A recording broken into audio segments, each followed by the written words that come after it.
Hello and welcome everyone to the Scarborough Charter signing and launch. My name is Karima Hashmani and I am the Co-Convener and Executive Director, Equity, Diversity and Inclusion at the University of Toronto.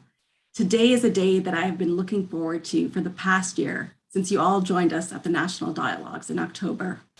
This is when our collective work began, where Black students, staff, faculty, and allies engaged in discussion on the challenges, barriers, and developed concrete actions to address anti-Black racism and promote Black inclusion within higher education.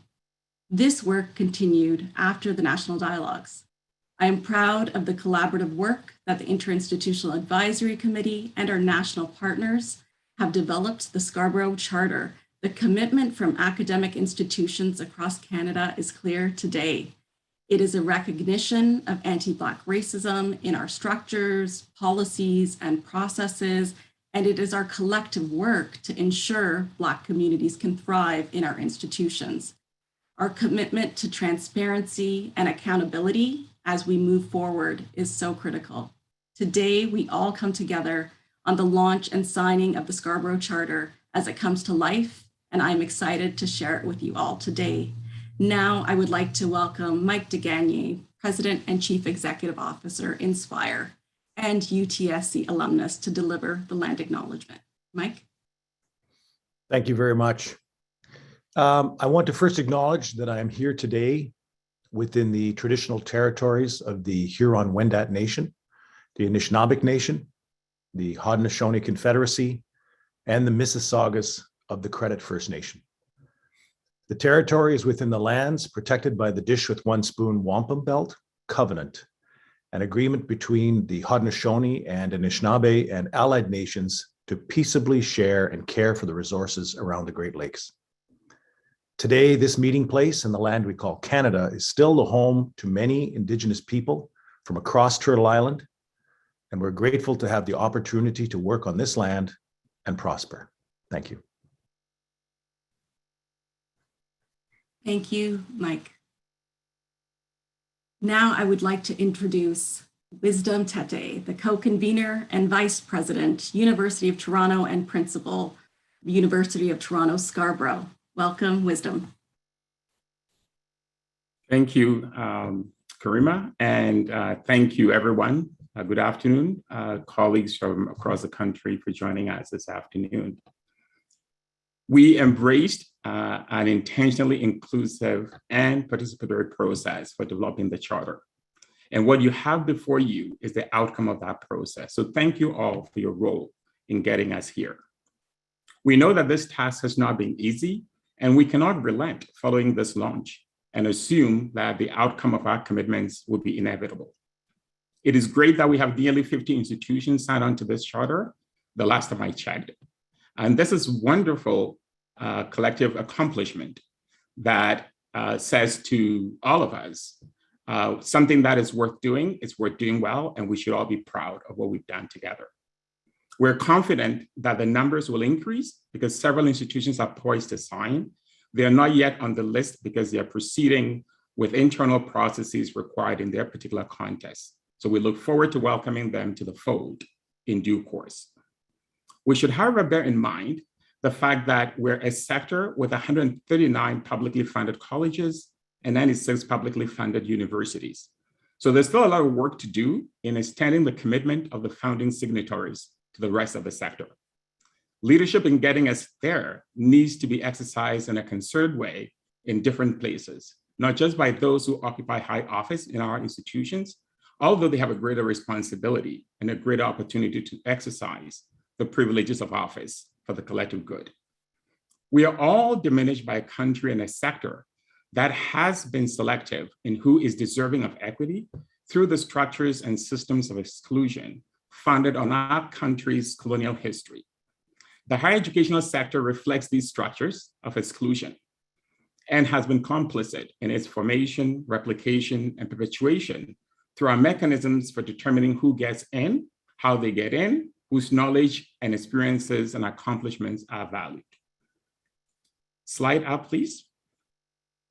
The slide that is going up will provide you with a snapshot and a glimpse of what it means for the kind of system that we have had in place for a long time.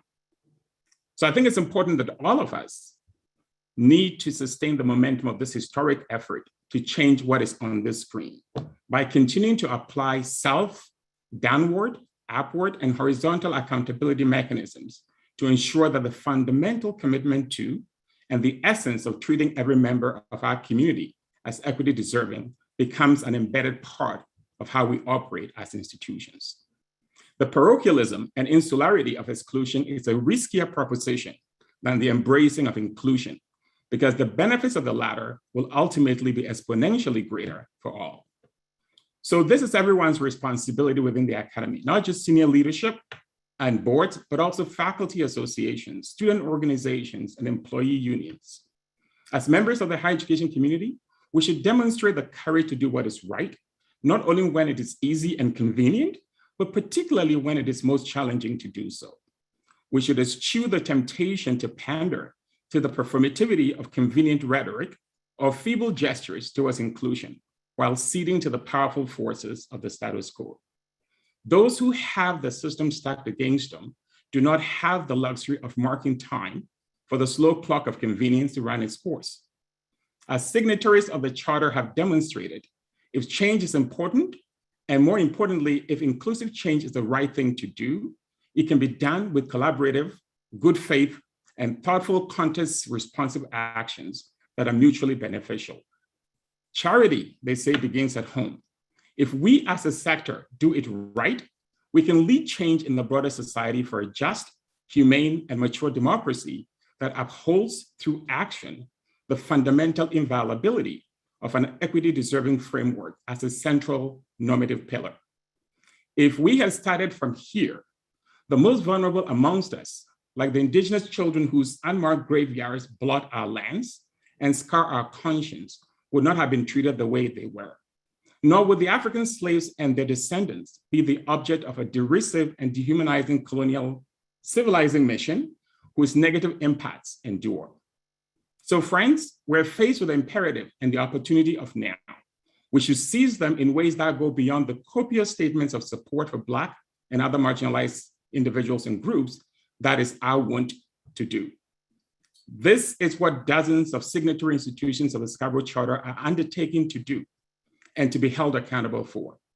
With everyone's support, we can make our institutions and our sector exemplars of what it means for everyone to be equity deserving so they can flourish and make their best contributions to inclusive excellence and the collective good. So congratulations to all of you, and thank you.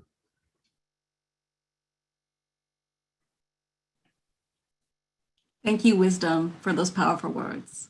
I would like to now welcome MP Greg Fergus, MP for Hull-Aylmer and Chair of the Parliamentary Black Caucus, and Philip Landon, Chief Operating Officer of Universities Canada. Well, thank you very much, Karima, and I do appreciate the opportunity to join you here today. Normally, I would be joining you as the chair of the Parliamentary Black Caucus and member of Parliament for Hull-Aylmer. Normally, I'd be joining you from Hull-Aylmer, which is on the traditional unceded territory of the Algonquin and Anishinaabe Nation. But today, I join you from one of your university members in Calgary, at the University of Calgary. And I think it's appropriate to be in a university setting to really bring greetings from the Parliamentary Black Caucus to Dr. Wisdom Tettey and the entire university community who have signed on to the Scarborough Charter. This is an important step forward. I think Wisdom's slides that he showed tell the entire story. When you see that although 3.5% of the Canadian population is made up of Black Canadians, only 0.8% of senior university leaders are from that community, and only 1.9% are full-time faculty members. And of course, if we look at our brothers and sisters in the Indigenous communities, you see even more dramatic results. 4.9% of the general population, but yet 2.9 and 1.3% in the respective fields of senior leadership, as well as full-time faculty. These numbers need to change. But they need to change not because it is just the right thing to do. But it needs to change so that we are ensuring that as we create a more inclusive framework for universities, for research, for understanding our society and all elements of how it works, universities play an amazingly important role in that. And so this is the reason why we need to make sure that we have a university community that is truly representative of the richness and the diversity of our Canadian population, and hopefully can even do better.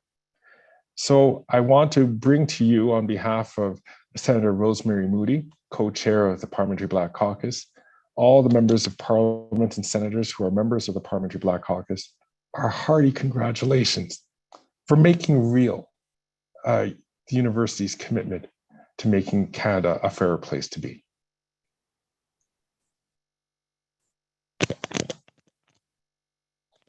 Thanks very much, Greg. Nice to follow you.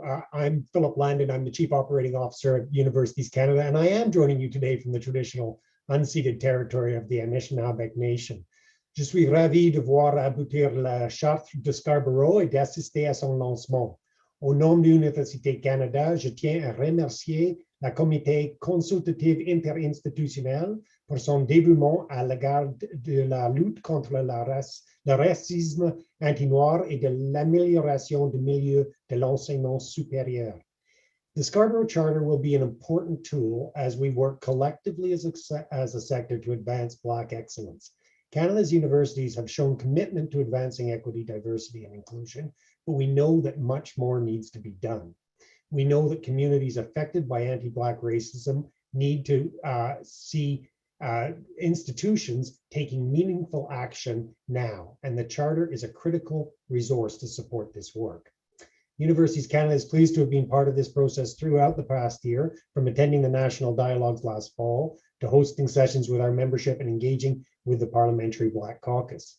I'd like to thank Dr. Gervin Fearon and Dr. Wisdom Tettey for their engagement with us and their leadership throughout this process. And we look forward to continuing our work with this group and with signatories.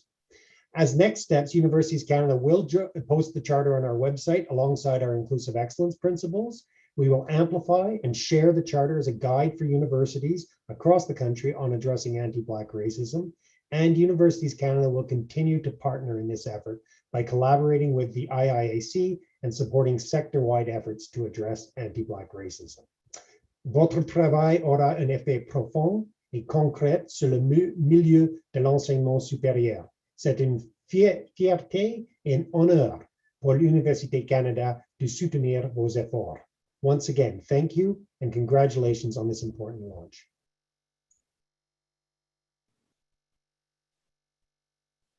Thank you, Greg and Philip, for your congratulations. We would like to share some video testimonials now on the impact that the Charter will have on the lives of individuals in academia.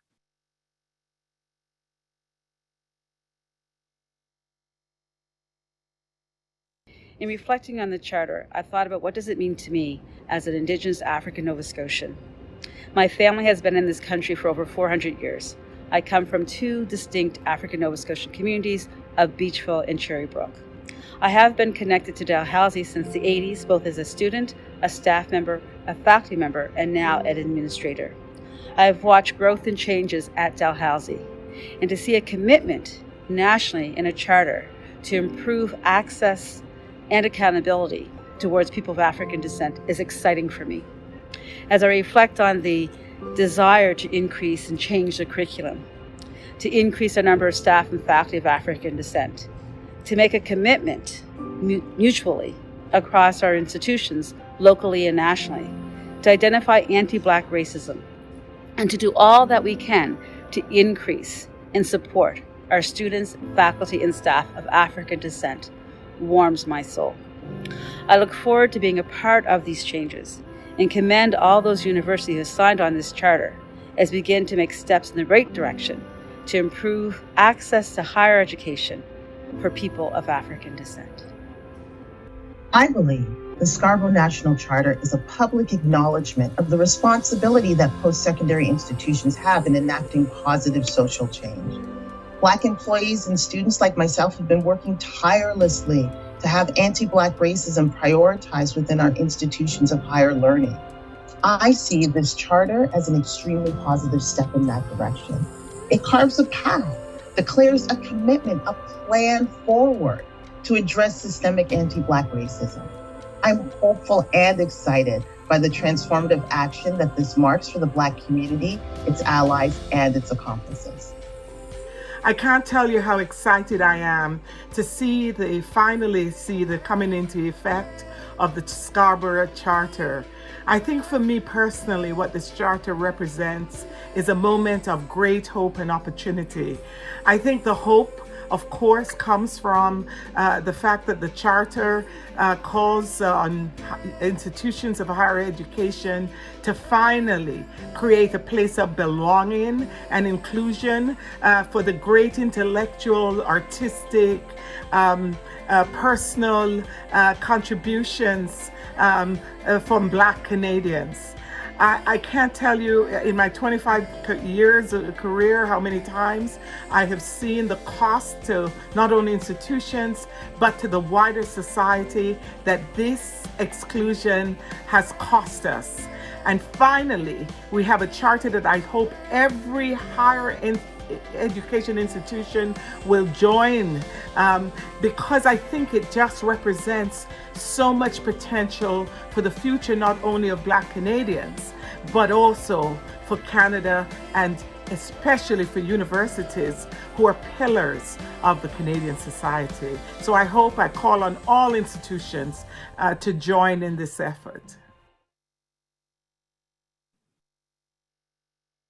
Those testimonials were powerful and really speak to the importance of the charter and moving forward. Thank you, Barbara, Charlene, and June. We are also hopeful and excited about the Scarborough Charter and really what it represents to all of us. Next, I would like to invite Wisdom Tettey again to moderate our panel for the discussion. Wisdom? Thank you, Karima. And so let me start off by introducing our panelists. So we do have a panel of 5 colleagues who would answer some questions that we think are pertinent for all of us to consider.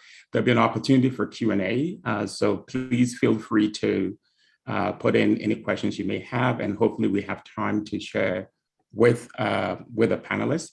But also share your own thoughts in the comments. So without further ado, let me introduce our panelists. We have Frank Otabor, Senior Strategy Consultant at CIBC, and who is a recent grad of the Rutman School at U of T. Next is Teresa Rajak-Telly, who is Vice Provost, Equity and Inclusion at Dalhousie University. And then following Teresa is Melinda Smith, Vice Provost and Associate Vice President Research, EDI, at the University of Calgary. And my neighbor here, Craig Stevenson, who is President and CEO of Centennial College here in Toronto. And my next door neighbor on this floor, Kimberly Tall, who is the Director of Community and Learning Partnerships and Access Pathways here at the University of Toronto, Scarborough. So colleagues, welcome to this discussion session. And we'll go through 2 rounds of questions. Each panelist has about 2 minutes or so to respond. And hopefully we'll be able to get in as much as we're able to. So Frank, let's start with you. As someone who has recently graduated from university, what do you see as the Scarborough Charter delivering to the next generation of Black students that your generation did not receive? Thanks, Wisdom, for the question. I think to me, the major opportunity for the next generation is that it gives them a chance to connect their learning with their life experience. And this is important because when you do that effectively, you increase experimentation, which leads to innovation. And you also improve retention because people can close the gap with the information given and how to translate it. And this is a big deal, especially with the Scarborough Charter that champions inclusive excellence and neutrality. through bringing in more Black faculty, using cluster hire, and also giving voice to research about the Black community. And I'll give you a story. I championed or founded the Students Against Anti-Black Racism Committee at Rockman School of Management. And I remember we went to meet all the professors and we were trying to get them to pledge to diversify their curriculum. And the accounting professor had said yes. Now, one of the things that really happened was towards the end of my program, you would think it's accounting, right? It's all numbers. There is no story to be told. But towards the end of my program, he sent me an article, and it's about Aliko Dangote from the Nigerian community. And I remember reading this article, and I'm so engaged, and I'm going back and forth with him, and he's replying, and he's giving me his perspective. But I had graduated. I really didn't need accounting at that point. But it dawned on me, what about a student who is sitting in that classroom today? They need that. And if I was disengaged, they will probably be, because what the professor had done at that moment was connect my learning with my experience. And that's what we all want. Thank you. Thank you. So now let's move on to Teresa. Teresa, so how can we operationalize the Scarborough Charter, particularly its first principle of Black flourishing, in institutions that are founded on colonialism and anti-Blackness and Black exclusion in a lot of ways? Thank you for the question, Wisdom. The answer is simply, we cannot do it based on the same structures that we have. It's a simple but complex and challenging concept. It requires systematic and intentional transformation of our structures. And that's why the Charter is so important, because the Charter gives us the guide on how to do this. So the Charter has 4 basic principles, but under each of those principles, there are actionable items that tell us how to do this. For example, the concept of governance. We need to diversify our decision-making structures at all levels. Research, teaching, and learning. We need to recognize and diversify ways of knowing, and also appreciate and include that the Black experience, culture, and knowledge are worthy of knowing. And last but not least, community engagement. Community engagement makes us responsible and accountable to the inequities of Black communities and other marginalized communities, but it also allows us to recognize the great contribution that Black communities are making and can continue to make if we follow the Charter's basic principles and actionable items. Great, thank you, Teresa. I'll turn now to Melinda. Now, Melinda, considering the reality that institutions have not historically delivered on the rhetoric, there's an understandably, understandable skepticism about what makes the Scarborough Charter different. How can institutions hold themselves and each other to account relative to the actions outlined in the Charter? Thank you for that question, Wisdom. I think it's important to recall that this skepticism was evident during the summer of discontent and during the autumn of racial reckoning that informed the national dialogue and actions over a year ago. And it reminds us, I think, in a way of what James Baldwin said in 1966. I can't believe what you say because I see what you do. What the Scarborough Charter process did over a year of deep consultations with the broader community, with higher education institutions, with national bodies, it led to a voluntary collaboration, co-constitution of a charter in which institutions, universities, colleges, and CGEPs committed themselves. This wasn't legislative compliance. This was voluntary co-constitutions and compliance. That's fundamentally different. The second thing, and that's historic, never before in the history of Canadian universities have so many institutions come together to say, we recognize the problem, we recognize our limits, and we need to go from commitment to action, from talk to action. And we need to do that in several ways. So to amplify what Teresa had to say, we need to go do that in terms of underrepresentation. That means collecting disaggregated data in a responsible way. Second, we need to think about that in terms of teaching and learning. We need to think about the curriculum. So you see the emergence of Black studies programs. You see the emergence of African studies program. We also need to think about accountability in terms of the experiences of Black students, faculty, and staff in the classroom. So that's dealing with anti-Black racism, racial biases such as unconscious demotion, in terms of emotional tax, in terms of the diversity tax. We need to think about this in terms of the research ecosystem. So there's an insistence that we want Black research chairs, we want investment in awards and scholarships. And this is not because we're giving Black folks anything, but for over a century and more, Black scholars have contributed to the Canadian Academy in hidden ways. And this is a recognition of Black excellence. And I think you see this in terms of the commitment. Melinda, just sorry to cut you off, but I think we had an understanding. So please, I'm not being rude. Everybody understands that we've given ourselves license to. I was done. Thank you. Yeah, thank you. So I'll turn to Craig next. So Craig, the Scarborough Charter requires racially responsive leadership to deliver on the actions outlined in it. What does this leadership entail, and how can it be enabled in the higher education sector? Thanks, Wisdom. It was Dr. Sean Harper who coined the term racially responsive leadership and delivered the keynote address at a recent summit co-hosted by Centennial and UTSC that spoke about the importance of redressing racism with intentionality, of building racially just workplaces, achieving equitable outcomes, and ensuring institutional accountability. As charter signatories, we must recognize that as institutional leaders, whether board members or presidents, the priorities we set, the positions we take, and the changes we implement absolutely can and do impact Black, Indigenous, and racialized peoples. To mobilize change, we need a collective vision for advancing true and meaningful inclusion, building racially responsive leadership, and addressing racial injustice. And that, Wisdom, is exactly what the Charter is about.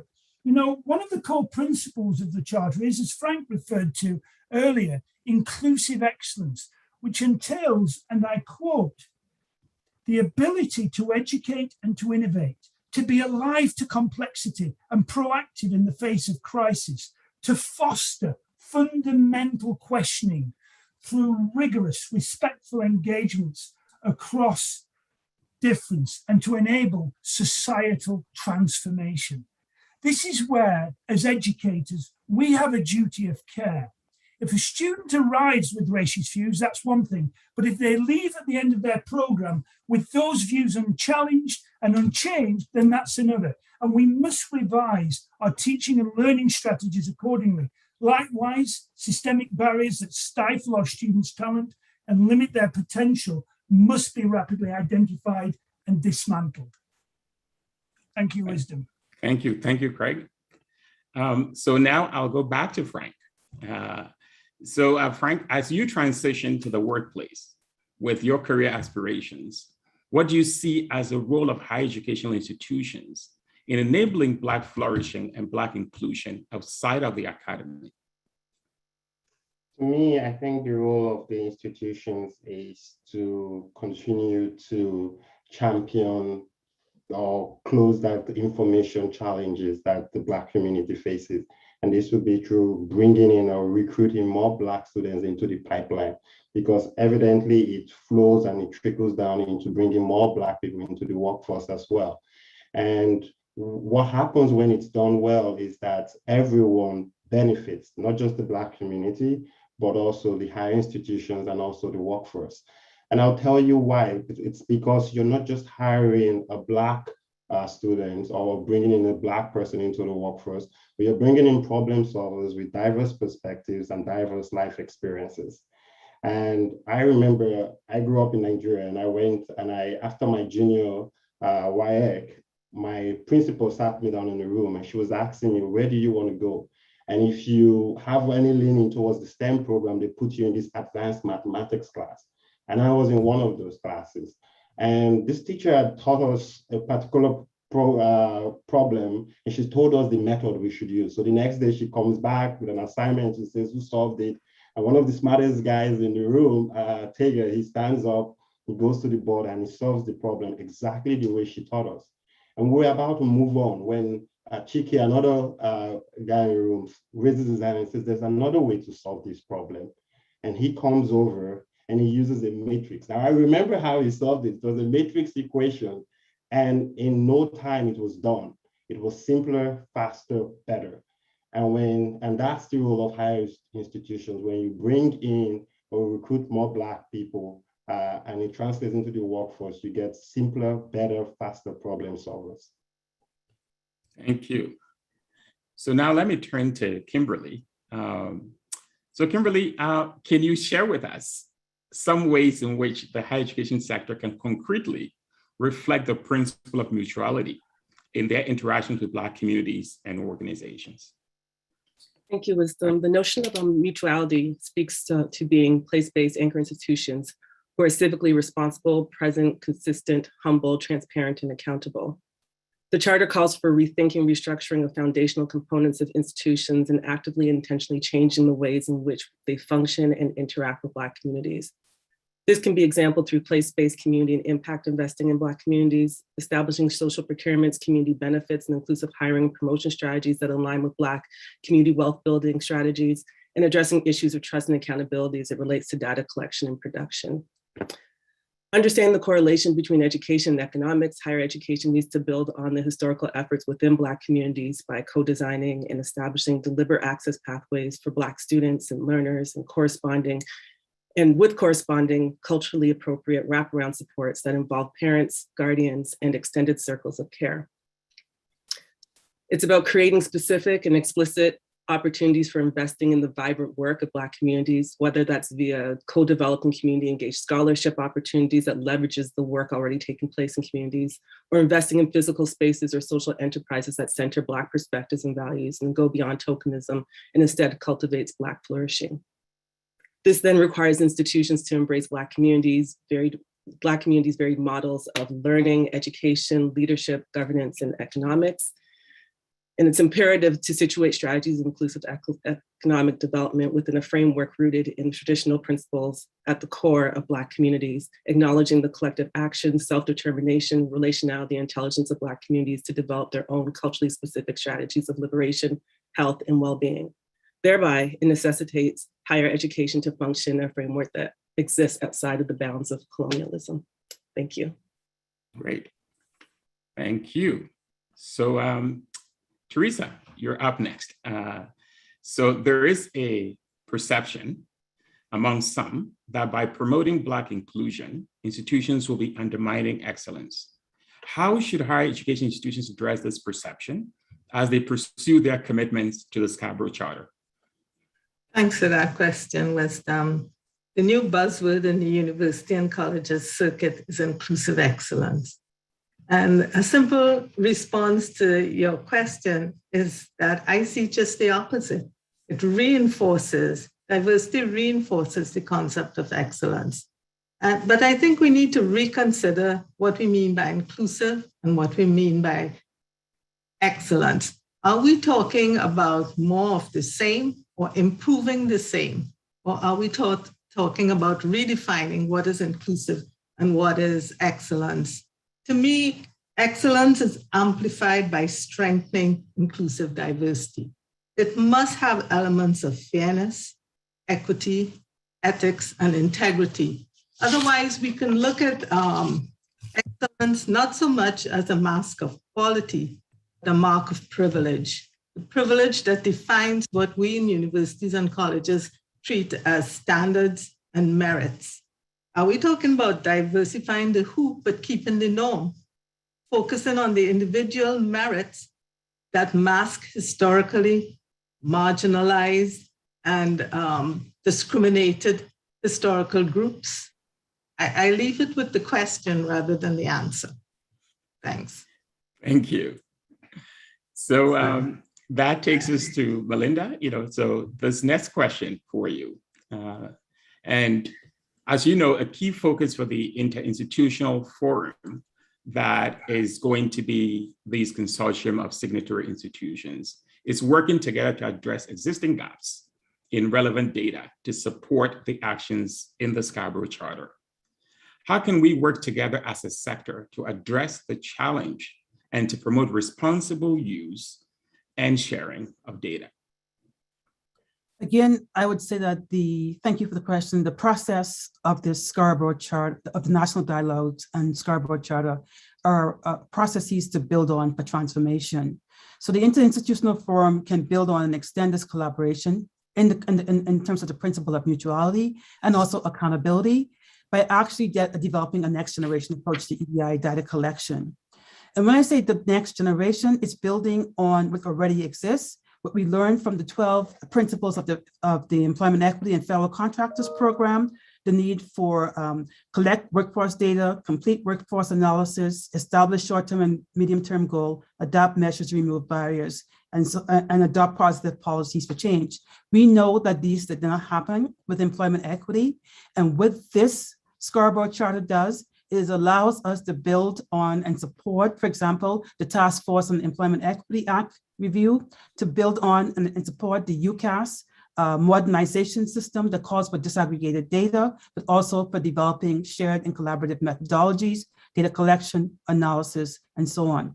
So I think that the collaboration that this work has done is the perfect space from which to move into the next generation of EDI data collection, not just in hiring and student experience, but also in terms of the research and scholarship. So yes, we need all of those things from the Federal Contractors Program taken to a next level, and this kind of experience helps us get there.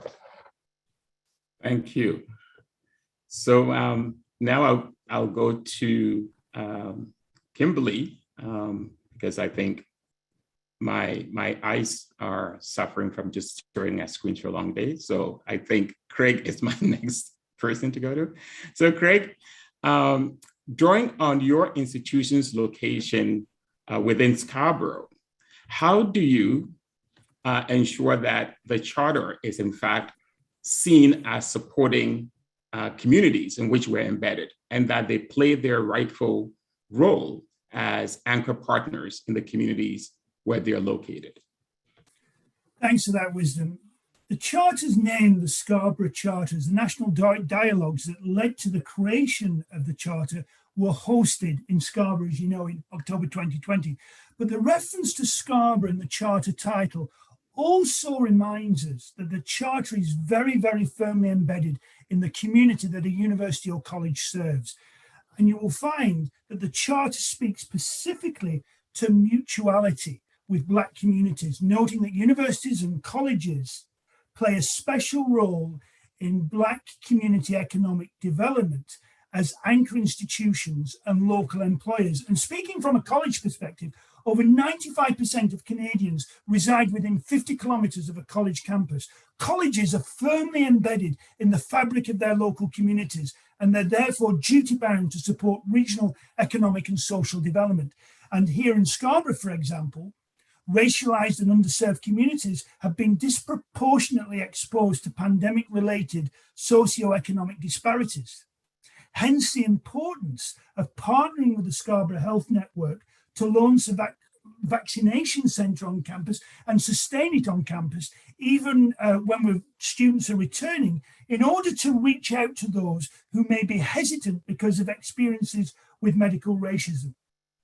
We're also partnering with UTSC, and thank you for that wisdom, who's the key lead, and other Scarborough anchor institutions, and Taibu Community Health Centre, which serves Black identifying communities to engage in COVID-19 conversations and address head-on the health inequities that have been brought into sharper focus as a consequence of COVID. Thank you, wisdom. Thank you, Craig. My next question goes to Kimberly. And so how can higher education institutions create a welcoming and supportive environment for Black staff to flourish, to feel valued, and to feel a sense of belonging as bona fide members of our communities. Thank you, Wisdom. I think what would be required is a centering of Black staff, their experiences, relationships, and networks by purposefully developing supportive communities for staff to flourish in a space that is not violent or harmful. Ensuring Black voices and knowledges are embedded in decision-making structures at all levels, devoting resources toward efforts that actually enhance the lives of Black staff, such as implementing systems and processes that not only support career progression, but create space for collective healing and care, and by creating accountability structures that center anti-Black racism. Black employees often also take on additional physical and emotional labor of mentoring, supporting, caring, and creating community for Black folks on campus and advancing social justice and equity movements within the workplace. This work needs to be seen and honored, recognizing that this work is not it's the responsibility of all and not just for Black staff. The Charter is tasking higher education to move beyond performative to foundational, systemic, and structural change, diversing from extractive practices that reinforce racial capitalism towards a direction of addressing co-joining issues of anti-Black racism and socioeconomic inequalities, ceasing attempts to force Black staff to fit into an existing structure and culture. Instead, institutions must go below the surface and reframe, regenerate, and reimagine new structures. To do so, they must apply an intersectional lens and recognize the overlapping and interdependent systems of discrimination Black staff face due to their race, gender, sexuality, gender identity, ability, and other critical forms of identity. Only then can a new system be created that gives space for Black staff to flourish, feel valued, and a sense of belonging. I'll end with a quote from Courtney McClooney and Veronica Rebello from the book Race, Work, and Leadership. Companies should focus on managing injustice rather than managing Blackness. Thank you. Thank you. So thank you, panelists. You've had a chance to respond to questions from me, but now we're opening it up for participants to send in questions that I'll direct to panel members. So let's start with our first question. And I think there are a couple of questions here that reflect the concern about accountability. So let me read those out. Now, how do you ensure that university signatories follow through on the commitments versus using this as a public relations strategy to position themselves as competitive and as a leader in EDI? So, I think if we can get all the panelists back on, I could direct it to anyone as you wish. So who wants to take this one on? Melinda. I'm gonna let the university president go first, the college president. Oh, I didn't see you there, sorry. Craig? Oh, thank you so much, Melinda. Thank you, and I'll be very quick on this, but I think this is a really important question.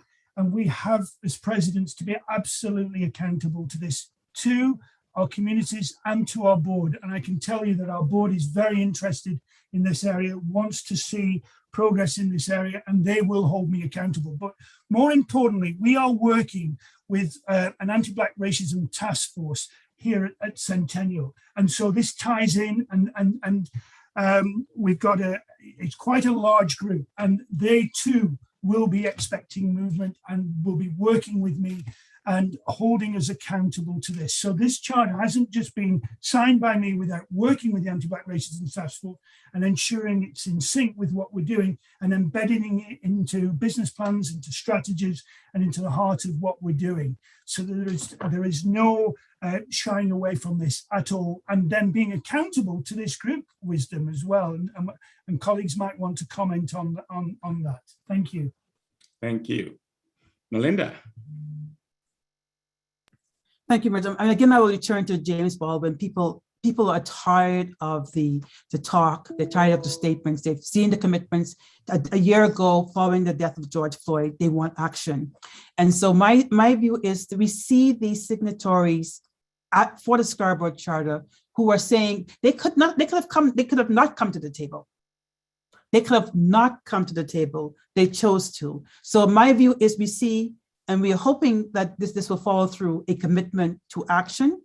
But they know the action plan in the Scarborough Charter, they know the principles, and they know that students and the community are fatigued by lip service. So I think, I hope we are seeing a moment of racial reckoning in universities where we have not seen this before. And we know that our universities have not had racial equity or racial justice strategies.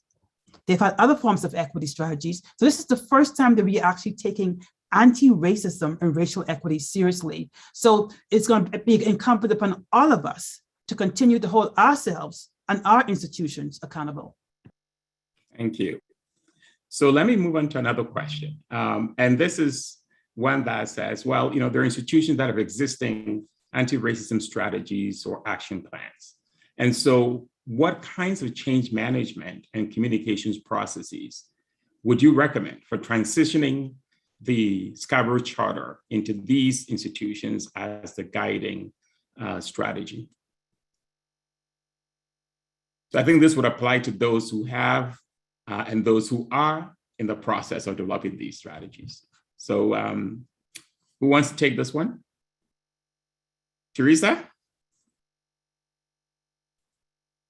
Thanks, Wisdom, for putting that one to me.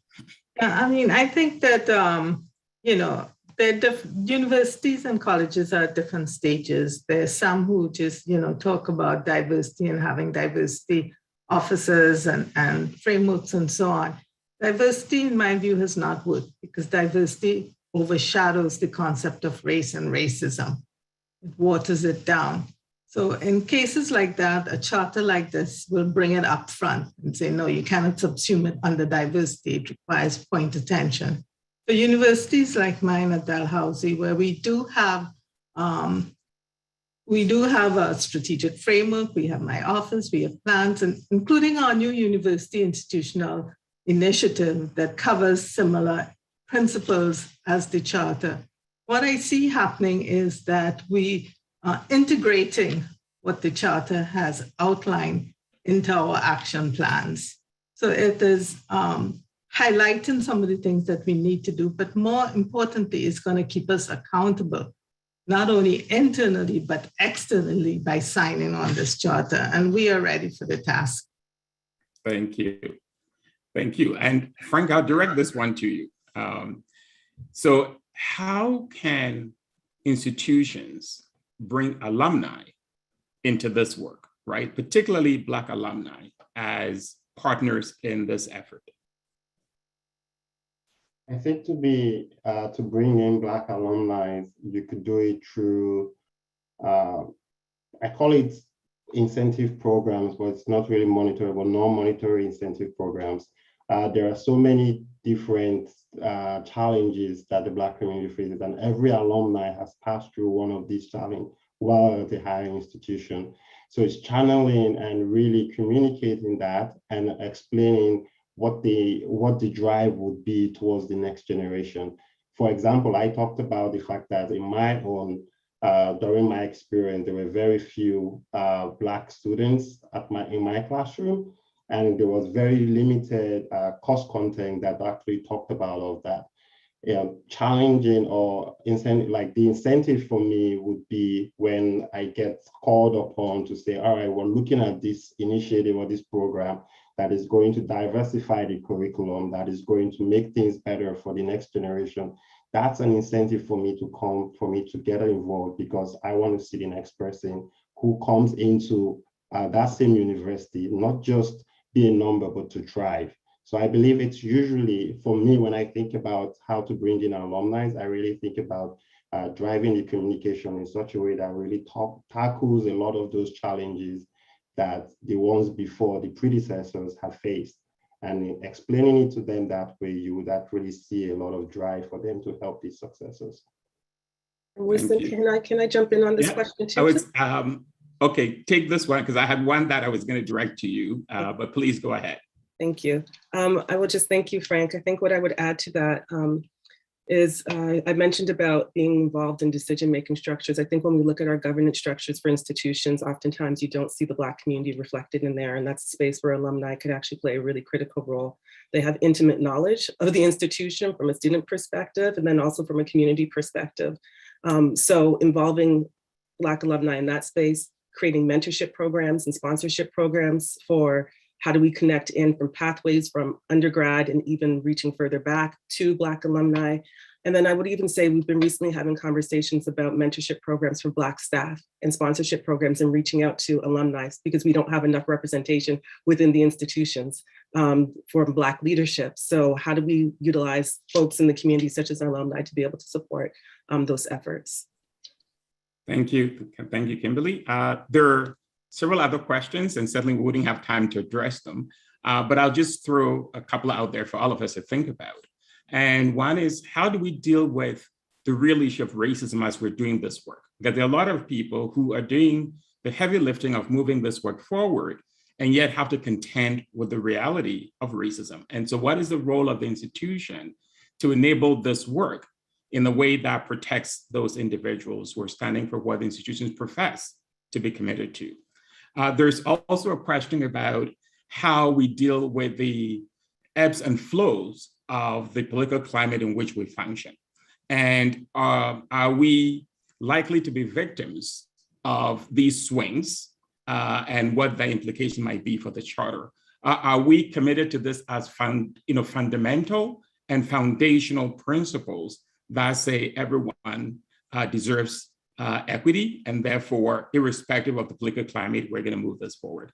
And then the last question I want to share with you is about, should climate surveys be part of this exercise of peer reviews that hopefully gets embedded in the work of the Interinstitutional Forum? So a lot of food for thought. Certainly, we're not going to answer all of them here, but as we work together as partners, these are realities that we have to contend with. And so with that, I want us to move to the official signing of the charter. And so I'll turn to my colleagues. In the absence of us being able to meet together in person, we've tried to do the next best thing. And so these institutional leaders are going to be signing virtually on behalf of their institutions. So I'll turn to Kim to roll tape. And before we get to that, I just want to say once again, panelists, thank you so much for making the time. Thank you for your thoughtful and insightful responses to the questions. And hopefully we all take a lot from what you shared with us this afternoon.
So thank you, all of you. Congratulations on this unique accomplishment as a sector. And the work is just beginning, but we're all looking forward to what it is that will be delivered through this collaborative effort. And with that, I'm going to turn it over for some closing remarks from tireless leader on the charter, the principal drafter for the charter, Dr. Adele Blackett from the university, from McGill University, to share a few concluding thoughts with us. So Adele, take us home. Thank you so much, Wisdom, co-members of the Interinstitutional Advisory Committee, signing partners, each insightful participant and audience member today, and all who have contributed to the year-long co-creation process for the shared vision that inhabits the Scarborough Charter. I'm the descendant of enslaved Africans in the Americas, joining you for this historic launch from the traditional unceded territories of the DeGagné Nation of the Haudenosaunee Confederacy. I am grateful for the heritage of ancestors who have worked relentlessly for emancipation. Fille du Québec, par la position économique et sociale de notre famille et notre communauté, je n'étais pas destinée à devenir professeur, loin de là. Mais j'ai pu bénéficier le long de ma trajectoire académique des encouragements, de la confiance, de l'engagement à la fois de nombreux membres des lieux de l'enseignement et de membres de nos communautés qui œuvraient pour un avenir inclusif. La charte de Scarborough vise à leur rendre hommage. Drawing on the co-creation process and the discussion this past hour, I'd like to suggest that the Scarborough Charter may be seen both as an archive of special significance in this moment and a framework of action inspiring our future engagements. As an archive, the Scarborough Charter chronicles in its preamble Black communities' insistence against all odds of our profound humanity. It offers at once an acknowledgement of how much academic excellence has historically been lost through exclusion and silencing, and a reclaiming of presence, of belonging, grounded in purposeful centering of the experiences, contributions, and aspirations of people of African descent in higher education in Canada. As a framework, it offers precise, detailed, and comprehensive guidance, catalyzing action within an architecture that enables institutional actors in the higher education sector to share data and inform practices, to foster and strengthen implementation, and hold each other accountable. Both the archive and the framework offer an ontological affirmation of Black life through a collective act of refusal, to draw on Gahaga scholar Audra Simpson's work, that is refusal of an exclusionary status quo. That refusal and the archive and framework it has engendered open up boundless possibilities. To invoke legendary Caribbean scholar C.L.R. James's famous affirmation from his semi-autobiographical Unending Allegory of Cricket, Beyond a Boundary, it is movement that matters, not where you are, where you have, what you have, but where you have come from, where you were going, and the rate at which you were getting there.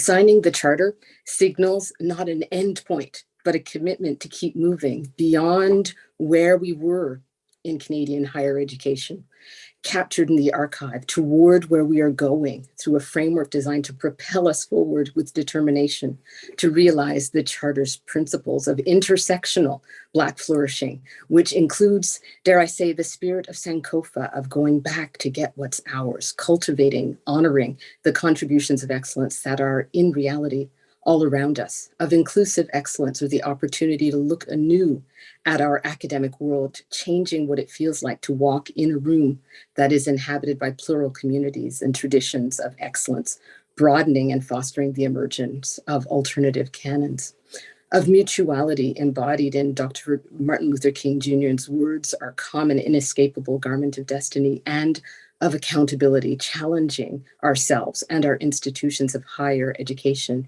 in late poet Maya Angelou's words, to do better when we know better.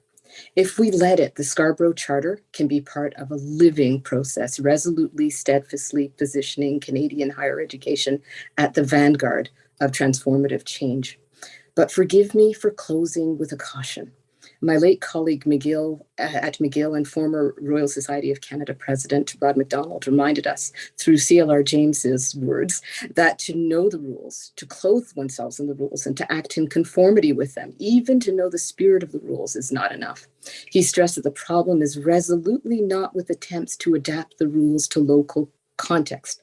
That is to be expected and anticipated. Rather, he was concerned that in the absence of an intention to organize conduct purposively to achieve its objectives, one is not playing the game, one is simply playing at the game, or possibly even playing with the game.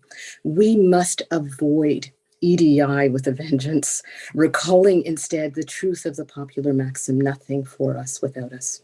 The racial reckoning of this past year is a reminder of the pernicious legacies of enslavement and anti-Black racism and the extent of the trust that must be rebuilt with care and with the love of justice to move forward. We have a tremendous opportunity through the Scarborough Charter's ongoing co-creation process in the interinstitutional forum and steering committees and the material support that member institutions must bring to these, to work with purpose to move beyond the boundary of anti-Black racism, to foster meaningful inclusion in Canadian higher education for all equity-deserving groups. We can co-create an academia in the world where members of all communities can pursue truth in excellence, live, learn, and flourish. Thank you. Thank you so very much, Adele. Powerful way to end this launch. And I'll direct folks to the link that you have. I think it's been posted in the chat. And there you would hear, you saw the signing from the institutional leaders, but please go to the website and hear them articulate in their own words why they signed the charter. So with that, thank you all so very much for being part of this momentous occasion, for your support in getting us here. And we're counting on all of you to be part of the journey to get us to the ultimate outcome that we all collectively seek. Take care, all the best, and bye-bye.